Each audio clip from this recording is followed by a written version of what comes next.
Isang mapagpalang gabi po sa inyong lahat, mga kapatid.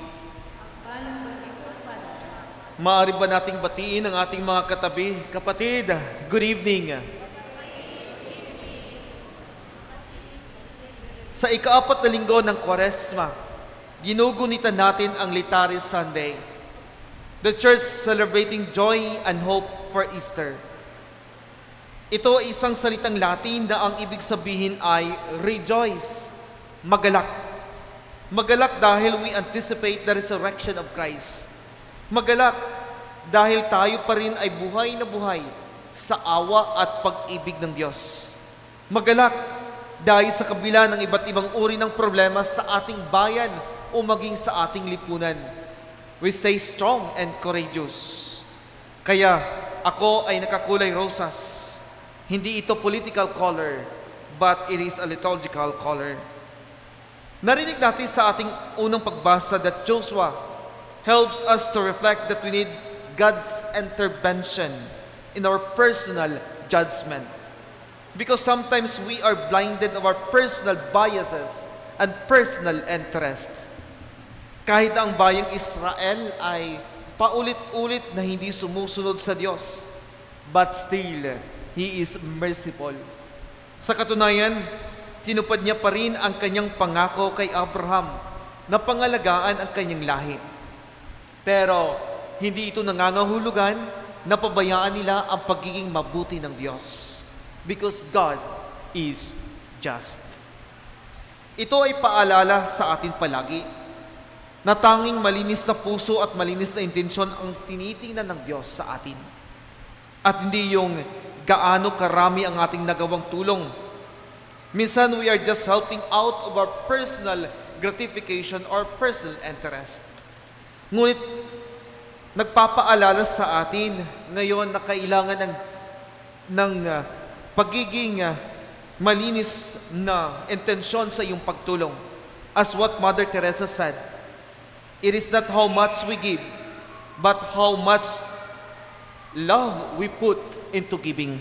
Ibig sabihin, tayo ay tumutulong sa ating kapwa na walang kapalit. Mas okay lang yung kakaunti dahil yan talaga ang maibibigay mo.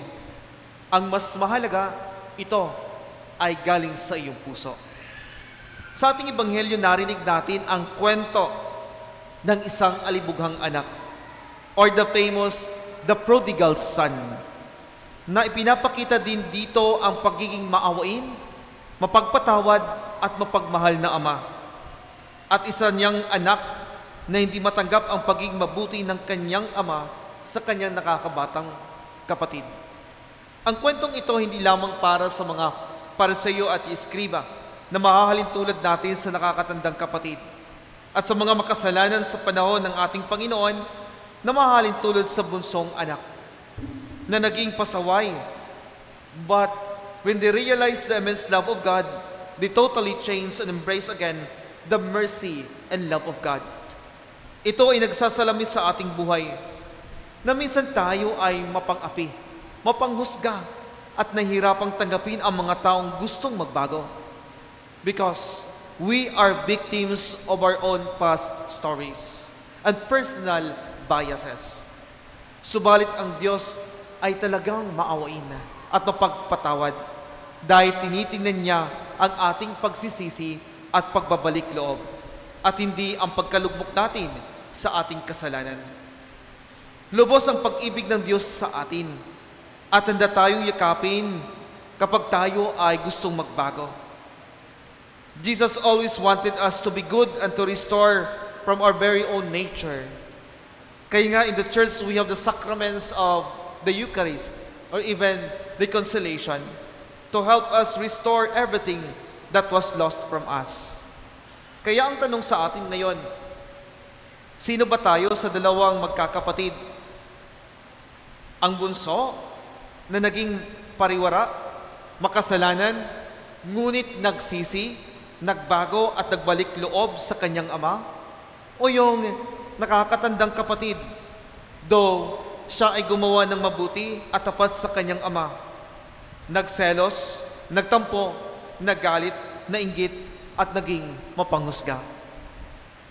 Ang ama sa talinhaga na labis na nahabag sa pagbabalik ng kanyang anak na sinirang kasalanan is an icon of our Heavenly Father reflected in the face of our Lord Jesus Christ. Ayon sa Ebanghelyo, malayo pa ay natanaw na siya ng ama at ito'y labis na nahabag sa kanya. Kaya't patakbo siyang sinalubong, niyakap at hinagkan. Mga kapatid, malinaw sana sa atin na kahit tayo ay makasalanan, kapag handang magbago ng totoo, tayo ay tatanggapin ng Diyos. Sapagkat lahat tayo ay mahal ng Diyos at lahat tayo ay mahalaga sa Kanya.